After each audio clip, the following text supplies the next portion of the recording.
Before time began, there was the cube. We know not where it comes from, only that it holds the power to create worlds and fill them with life. That is how our race was born. For a time we lived in harmony, but like all great power, some wanted it for good, others for evil. And so began the war.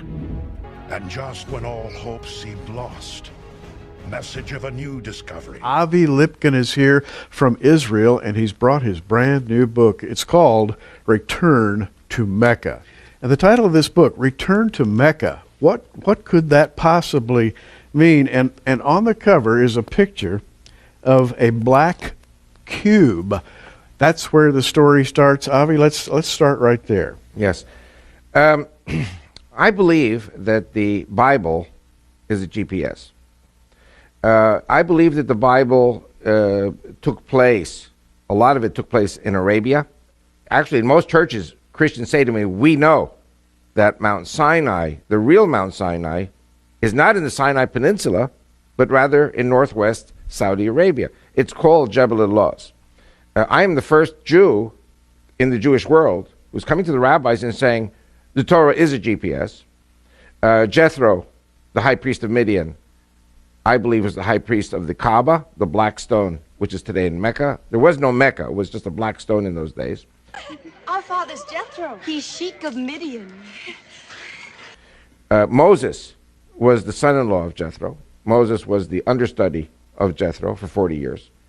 And when Moses went to take the children of Israel out of slavery, he gave them the phylacteries, which they are to put on their forehead and on their left arm, as a sign from God that we are leaving the pyramid system of slavery in Egypt, and we're going to the cube system of freedom in Arabia. And it must be remembered that there was no Judaism in those days, there was no Christianity, there was no Islam. All people, including the Israelite slaves, were pagans. And of course the golden calf, basically the children of Israel reverted to the gods that they had known in Egypt. Yes. When Moses delayed coming back. So the purpose of this book is to show where exactly we were, and that 38 years at least of the Exodus was in Arabia. Moses, Aaron, Jethro were at the Kaaba, which is today Mecca. And when God says in Deuteronomy 11 that the borders of Israel will include the desert to the south, that desert is Arabia. Jethro was a cousin because Jethro's descended from Midian. Midian was one of the brothers of Isaac. So you have Ishmael, son of Hagar, and then you have the children of Keturah. So Midian is one of the children of Keturah. And from Midian you go down to the next generation, which is Reuel or Raguel. And one of the names of Jethro in the Bible is Reuel. So he was probably, in the Middle East, many times people are named after grandfathers and great-grandfathers. You have come far. From Egypt. Across the desert, on foot. He who has no name surely guided your steps. No name? You Bedouins know the God of Abraham? Abraham is the father of many nations. We are the children of Ishmael, his firstborn. We are the obedient of God. I will dwell in this land. So Moses, when he had to flee Egypt after he killed the taskmaster who was beating the Jewish slave, the Israelite slave, he knew where he was going. He knew the geography. He was almost Pharaoh, so he had to know the geography. So he took the Israelites through the desert to what is today Nuweiba, on the eastern shore of the Red Sea of Sinai. That is where they crossed. And by the way, there's no archaeological proof at all of an exodus in the Sinai Peninsula. But there is tons of archaeological proof in the Arabian Peninsula. In the New Testament, chapter 4, verse 25 of Galatians, it says, that Mount Sinai and Hagar, which are in Arabia.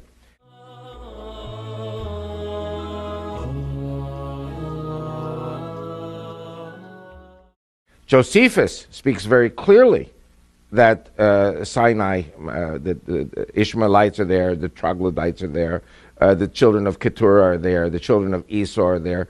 Everybody is there, and they're all one family. And talk about the linkage between the Jews who wear phylacteries and this pilgrimage to Mecca. By the way, if Christians have ever come to Israel, so I'm talking now to the people who've been to Israel, they've seen it on the flight. Yes. Because when people are still snoozing and the sun comes up as the plane is approaching Israel, you see the Orthodox Jewish men go to the back of the plane and they pray, and they put on the phylacteries. And this is a tradition that goes back 3,500 years. By the way, very important, and I learned this in the Jewish Theological Seminary, we studied the New Testament. Matthew 23, verse 5. Jesus is criticizing the Pharisees, and he says, for all their works they do to be seen of men. They make broad their phylacteries, and they enlarge the hems of their garments, or the tzitzit on their prayer shawls. And it's interesting indeed that today there are three types of phylactery. You have the size A, the size B, and the size C. And so what Jesus was saying was, what he was saying was that if you have the $200 phylactery, and you have the $400 phylactery, and you have the $600 phylactery, which is humongous, don't spend your money on $600 phylactery, spend it on the $200, and give the $400 to charity to feed the poor. So, but it's something, it's in Matthew 23, verse 5. So we know that Jewish men in those days wore this. We know that in the Greek Orthodox Christian tradition, there are priests who put on phylacteries. It's a slightly different Greek phylactery, but it all commemorates exactly the same thing. So the phylacteries have a very important meaning for Christians as well. So my question, and I'll ask it for everybody who's watching, why in the world would you put on, strap a little wooden box with scriptures from Deuteronomy on the inside and attach that to your left arm and to your forehead? Why would you do that, and why would it be cube shaped? Perfectly cube shaped. And so the contention in my book is that when Moses came to Pharaoh, and remember, Pharaoh was God. Pharaoh was God in Egypt to the Egyptian people. He created the Nile, and he created this, and he created that. فقال أنا ربكم الأعلى. And who's Moses? Moses is a guy who stutters. It's very hard to talk. And God says, give the people a sign. And the phylacteries were the sign. He gave Pharaoh the signs. You remember his rod became a crocodile or serpent, ate the other crocodiles. Right. Mm-hmm. And the leprosy in the chest. These are all signs. And then later the 10 plagues. And Moses gave signs to the elders of Israel. And Moses gave signs to the people. You're talking about primitive pagan people who were shepherds. And they're saying to Moses, well, why should we listen to you? You know, and so this phylactery has 4 pouches, 4 parchments. The first 2 are Exodus 13. Then you have Deuteronomy 6 and Deuteronomy 11.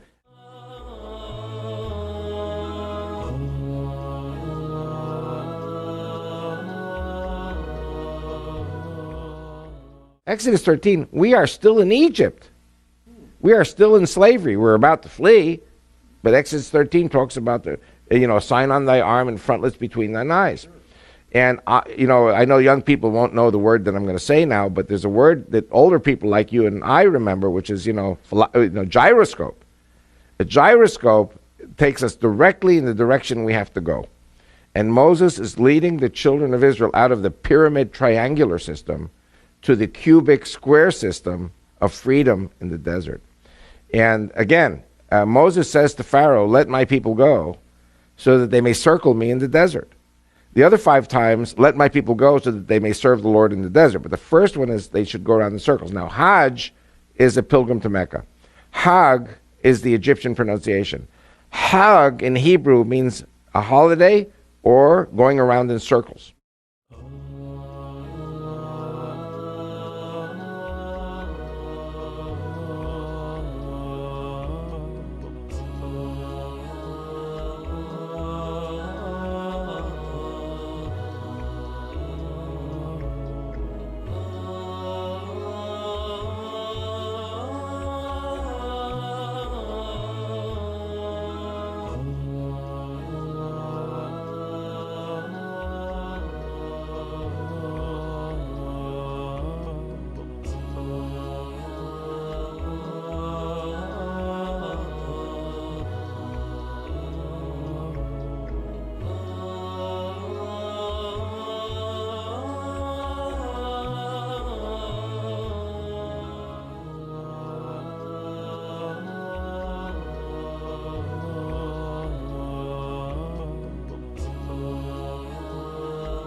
Hag in Hebrew means a holiday or going around in circles. Or going around in circles.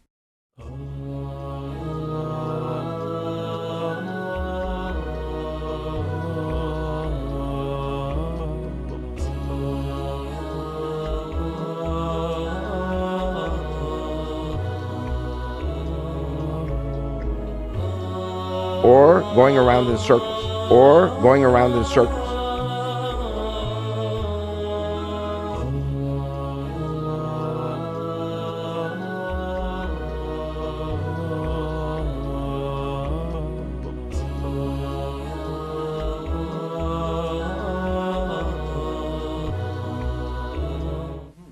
And so the first meaning really meant, let my people go so that they may sacrifice to the Lord at the Kaaba in Mecca, which there was no Mecca at the time, which is the black stone. Jethro was the high priest. Moses was the understudy of the high priest. And so he knew why, spiritually, he was taking the children of Israel out of slavery from the pyramid system to the square system to Jethro. Then, of course, as you know, God finally says, no, you're not going to turn right, you're going to turn left. Instead of going to Mecca and Medina, we turn to the Mount Sinai, Mount Horeb, which, as you said very correctly, is within sight of Eilat and Aqaba and the Red Sea.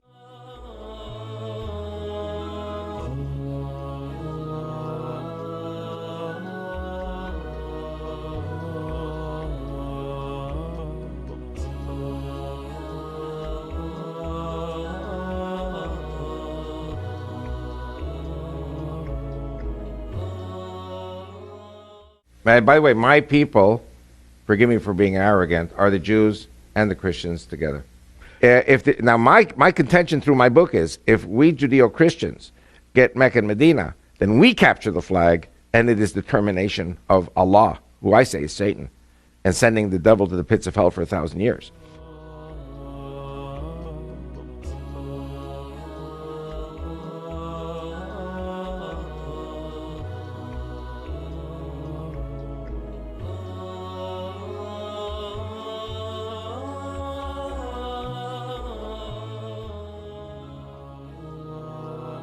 No, Moses. We cannot see his whole purpose.